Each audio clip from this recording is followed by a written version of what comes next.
Bom, boa noite. Hoje é o primeiro Pode Cornetar de 2018, dessa nova temporada. E a gente tem a honra aqui de ter com a gente o nosso amigo Antônio Corneta. Pessoalmente, a gente lá de casa chama ele de tio Corneta, né? Porque a gente tem uma relação aí de longa data. E sim, o tio Corneta tem a ver com Pode Cornetar, tem uma relação com o nosso canal, por isso que a gente achou relevante, importante que ele viesse hoje. E, entre outras coisas, ele vai falar da origem do nome Corneta, vai falar da sua paixão pela aviação, pelas maquetes, enfim. Seja bem-vindo. Muito obrigado. Obrigado pelo convite.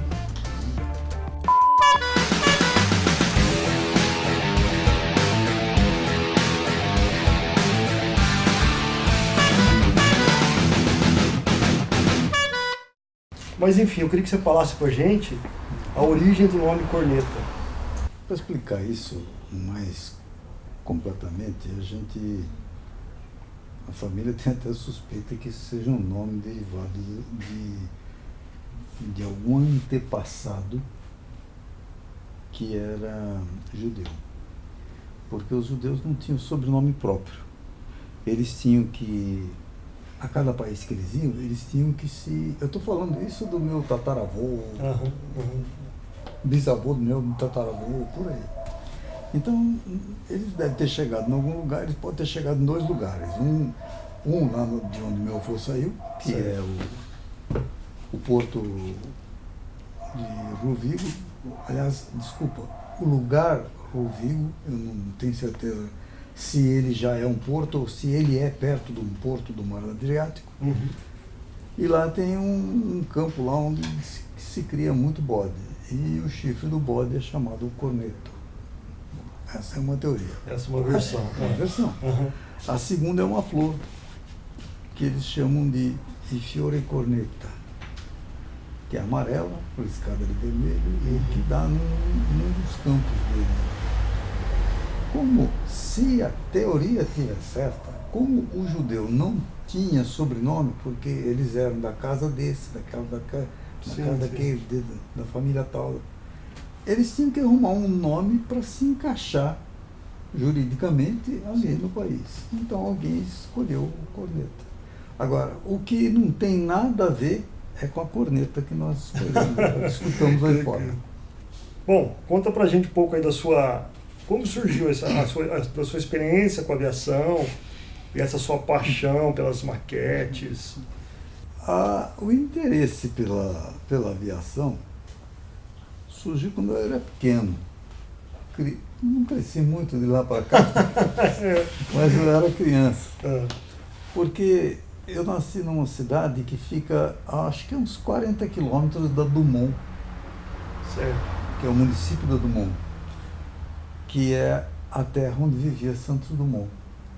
Olha aí. Ele foi criado lá. Certo. Ele não é de lá, ele é mineiro. Ele é mineiro, E parece que o lugar onde ele nasceu hoje se chama município Santos Dumont. Olha aí. O lugar onde ele nasceu. Uhum. Mas o pai dele se mudou para lá e era dono de fazendas de café. Certo. Então eu cresci ouvindo falar de Santos Dumont. Cheguei até ir até lá na Dumont para conhecer como é que era. Uhum. Aos 11 anos, no grupo, eu cismei de fazer uma maquete do 14 bis. Só que eu não tinha a menor noção de escala, tamanho. Eu não sabia quanto o 14 bis media, quanto pesava. Não tinha noção, não tinha a menor noção. E os caras da minha classe também não me deram nenhuma noção sobre isso. Uhum. Deixaram eu fazer. Deixaram. Então foi feito em cartolina e aquelas amarras que aparecem nas asas do 14 bis eram de arame, eram elas quem subinavam a asa de cartolina. Uhum. No fim, não se completou, não foi a exposição de fim de ano, ficou por isso mesmo. Bom, mas Ficou nasceu ali o interesse, certo? Acho que sim. Sim. Posteriormente eu fui a Ribeirão Preto com meu pai e passando numa loja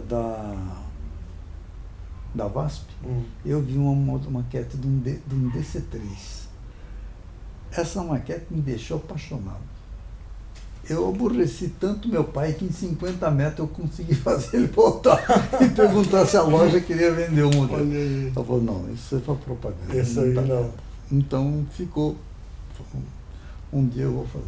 Uhum. E hoje faz uns 40 anos que eu mexo com isso. Você brinca com isso aí. Eu brinco com isso. Legal. Então, mas conta pra gente, você trouxe alguns modelos aqui. Tá. Conta pra gente um pouco de cada aí. Vamos começar com esse daqui, que eu acho mais... Só por ser uma questão... por ficar historicamente posicionado. Tá. Esse daqui é um balão chamado... Bom, me desculpe os alemães, não sei se é Hindenburgo, como quiserem. Ele... acho que a maioria das pessoas conhece a história desse balão. Ele pegou fogo. Isto que vocês estão vendo aqui era um invólucro todo feito com metal e depois revestido com lona. Era aqueles arcos de metal Sim. e revestido com lona, pintado de prateado para que houvesse a descarga eletrostática. Ele era preenchido, tinha uns tanques dentro que era preenchido de hidrogênio. E a história triste é que um dia, parece que durante a aterragem, ele esbarrou na torre e tinha sido feito um remendo aqui atrás, que é assim, para quem está de lá, por exemplo. E esse remendo não ficou eletricamente perfeito. Olha aí. Então, quando ele bateu, ele deu uma chama, E aí pegou saltou fogo. uma chama e pegou fogo. Morreu muita gente. Entendi.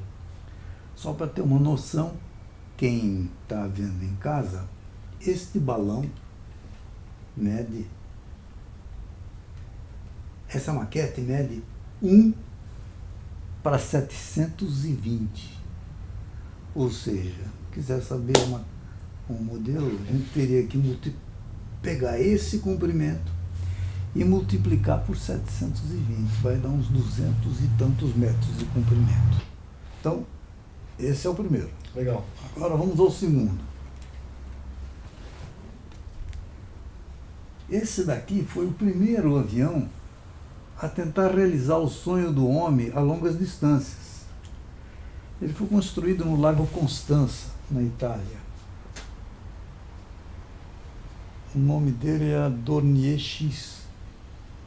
Claudius Dornier era o nome do construtor. Certo.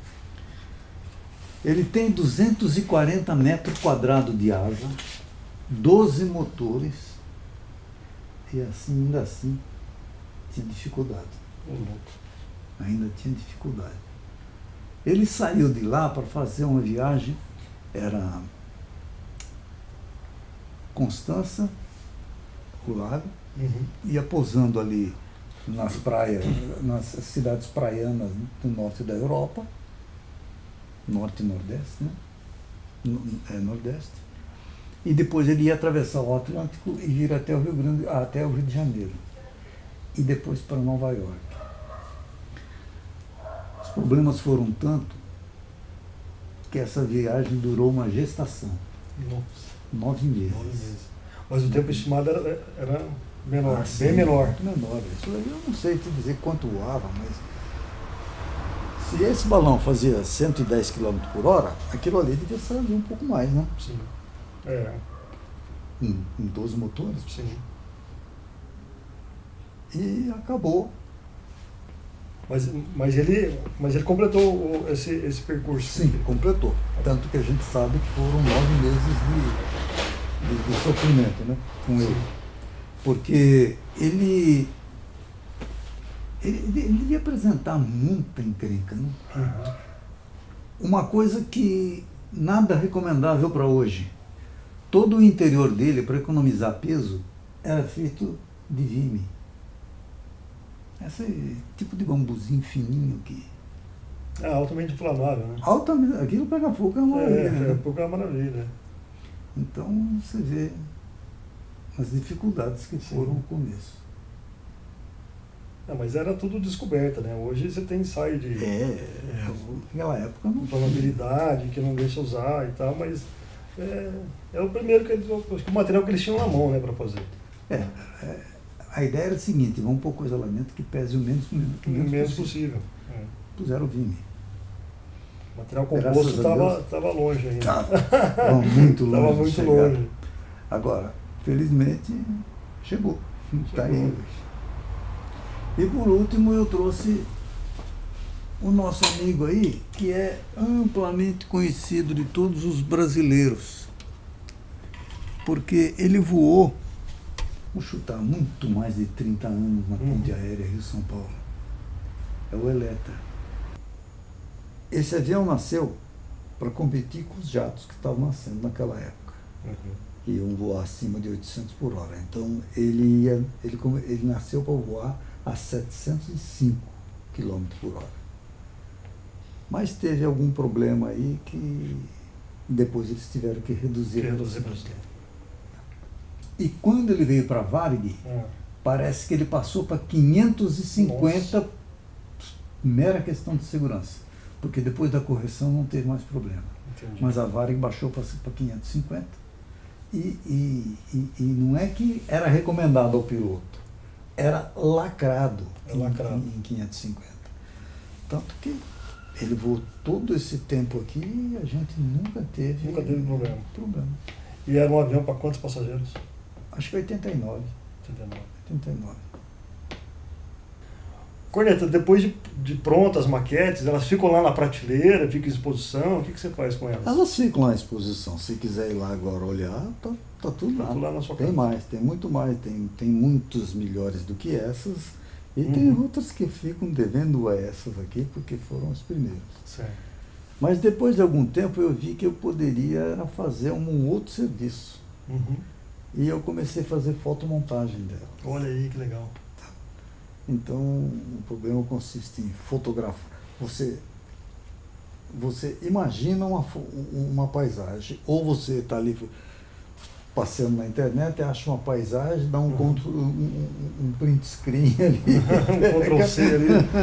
Ctrl+C, gravou, jogou para lá, e agora você posiciona um avião de acordo com a iluminação que você está vendo lá.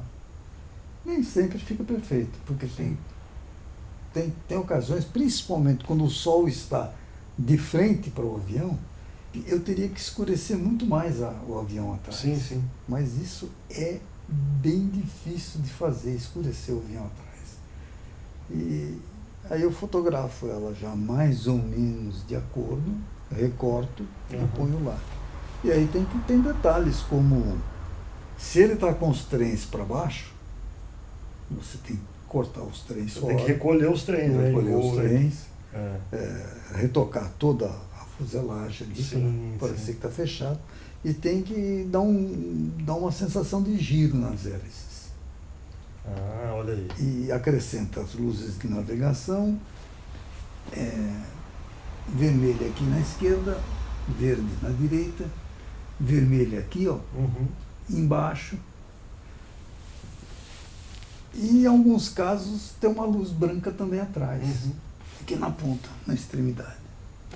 Então, e é essa brincadeira que você faz então de essa daí. Às vezes eu acabo gostando mais da maquete, mais da foto do que da maquete. Do que da maquete.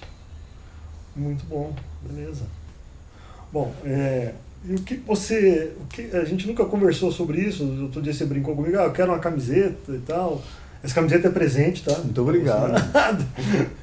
Eu já não estava com vontade de devolver.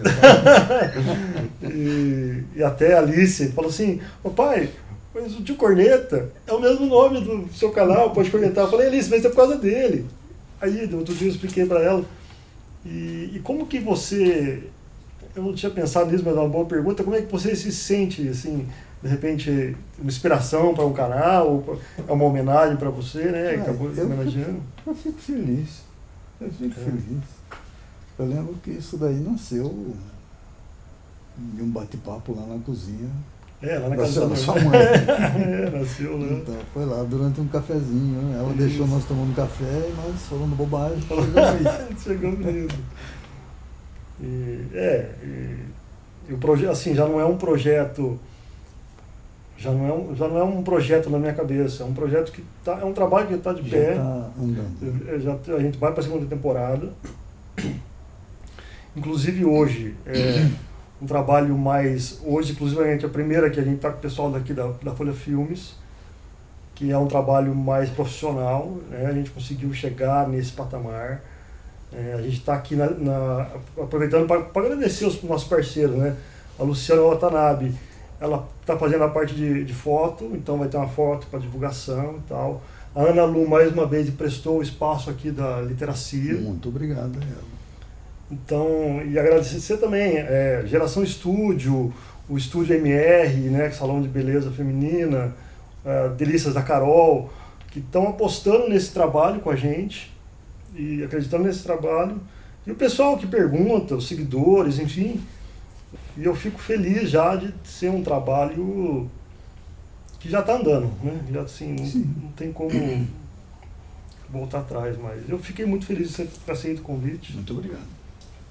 E, enfim, começamos a temporada aí com o pé direito.